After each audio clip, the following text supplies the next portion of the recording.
নমস্কার বন্ধুরা, আমি রিঙ্কির পরিবারে আপনাদের সকলকে স্বাগত। সকাল সকাল একটি অন্যরকম ব্লগ নিয়ে আপনাদের কাছে এসেছি। অনেক দিন ধরেই ভাবছিলাম যে আপনাদেরকে লাস্ট মোমেন্টে গিয়ে দেখাবো, আর না দেখিয়েই পারলাম না, নিজের আনন্দটাকে চেপে রাখতে পারিনি। এই যে এখানে এত বাস এসছে, দেখে নিশ্চয়ই মনে হচ্ছে যে এত বাস কী হবে। একদমই তাই, আমার ছেলে সৌভিকের বার্থডে 8ই আগস্ট, তাই জন্য আজ থেকেই প্যান্ডেল শুরু হয়েছে, বাস চলে এসছে অনেক। তাই আপনাদের সাথে সেই বাস পড়া থেকে শুরু করে জন্মদিন পর্যন্ত সবটুকুই আপনাদের সাথে শেয়ার করব।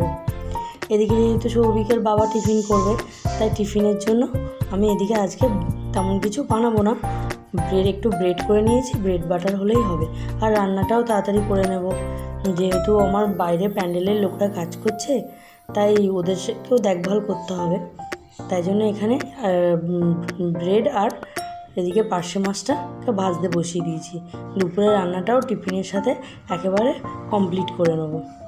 পার্শে মাছটাকে রান্না করার জন্য একটু তেলে ভালো করে কড়া করে ভেজে নিয়েছি, আর সেই সঙ্গে সর্ষে আর পোস্তটাকে কাঁচা লঙ্কা দিয়ে মিক্সিতে একটু পেস্ট করে নিয়েছি। ব্যাস, এদিকে মাছগুলো ভাজা হয়ে গেছে, আর মাছ ভাজা তেলের মধ্যে একটু কালো জিরে আর শুকনো লঙ্কা ফেলে দেবো, দিয়ে সর্ষে পোস্তর পেস্টটা আমি ঢেলে দেবো।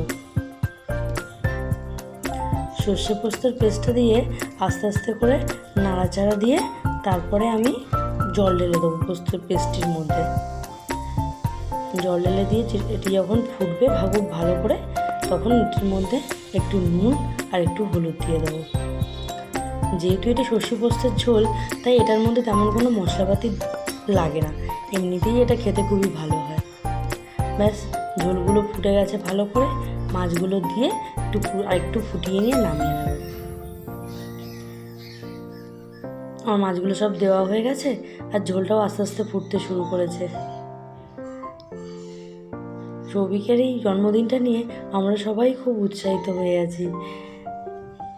উৎসাহিত এতটাই যে আমরা ভাবছি কবে দিনটি আসবে। দেখুন, দিন আস্তে আস্তে ঠিক চলে আসবে, আর আনন্দটাও আমাদের শেষ হয়ে যাবে। এই যে মাছের ঝোলটা এদিকে রেডি হয়ে গেছে, আর সঙ্গে ভাবছি একটু লাল শাক রান্না করে নেব। আর তেমন কিছু দুপুরে রান্না করব না, কারণ বিকালবেলা আমাদেরকে আবার অনুষ্ঠানের মুদিখানার বাজারগুলো করে নিতে হবে।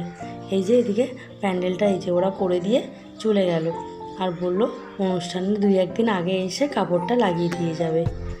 বাইরে এত বৃষ্টি হচ্ছে যে জায়গাটা কাদা হয়ে যাবে বলে রান্নার জায়গাটিকে ওরা এই যে ত্রিপল দিয়ে ভালো করে ঢেকে দিয়ে গেছে, যাতে জায়গাটি কাদা না হয়। চলুন, ভিডিওটি আজ এখানেই রাখছি।